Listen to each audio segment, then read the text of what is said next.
தம்பி விஜய் அந்த ஊருக்கு போனார். அவரை பார்க்க வந்து 41 பேர் செத்தார்கள். அவர் மேல அவ்வளவு உயிர் பாசம் வைத்து செத்த மக்களுக்காகவாது அந்த ஊரிலேயே அவர் போட்டியிடவில்லை. ஏன் போட்டியிடவில்லை? ஒரு தலைவன் முதலாக தேர்தல் களத்திற்கு வருகிறார்.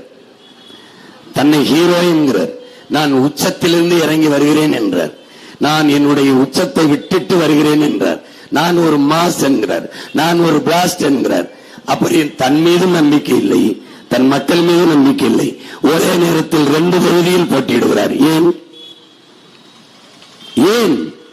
ஒரு கதாநாயகன் கான்பிடண்டா இருக்க, வெற்றி நிச்சயம், உனக்கே கான்பிடன்ட் இல்ல, அதனால நீ 2 தொகுதியில போட்டியிடல. நீ நம்பிக்கை இருந்தால் ஒரே தொகுதியில் உன் மீது நம்பிக்கை இருக்கணும் அல்லது மக்கள் மீது நம்பிக்கை இருக்கணும்.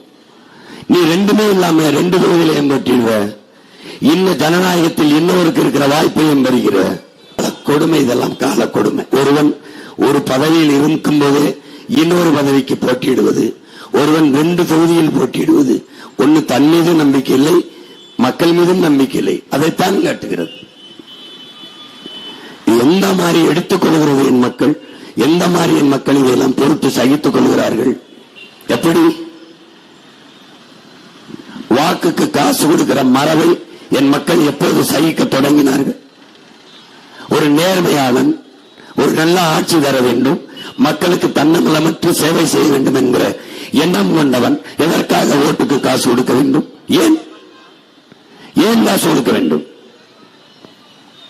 நாங்கள் தரவில்லையே, ஆனால் எங்களுக்கு மக்கள் ஓட்டு போடாமல் இல்லையே, எங்களுக்கு வாக்கு செலுத்துகிறார்களே.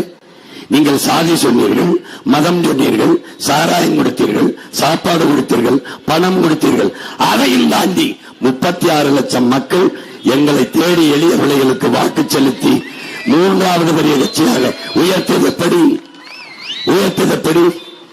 இன்னும் இந்த மண்ணில் உண்மையை, நேர்மையை, தூய்மையை, வாய்மையை, நல்ல அரசியலை, நல்ல ஆட்சியை விரும்புகிற மக்கள் செத்து போவதில்லை என்பதை உங்கள் பிள்ளைகளின் வளர்ச்சி காட்டுகிறது.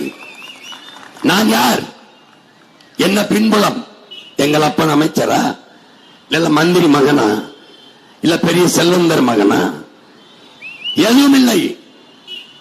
படம் எடுத்து பஞ்சம் விளைக்க வந்த மகன் என் இன விடுதலைக்கு படையை கட்டி நடத்துகிற நிலைக்கு தள்ளியவர் யார்? இந்த ஆட்சியாளர்கள்.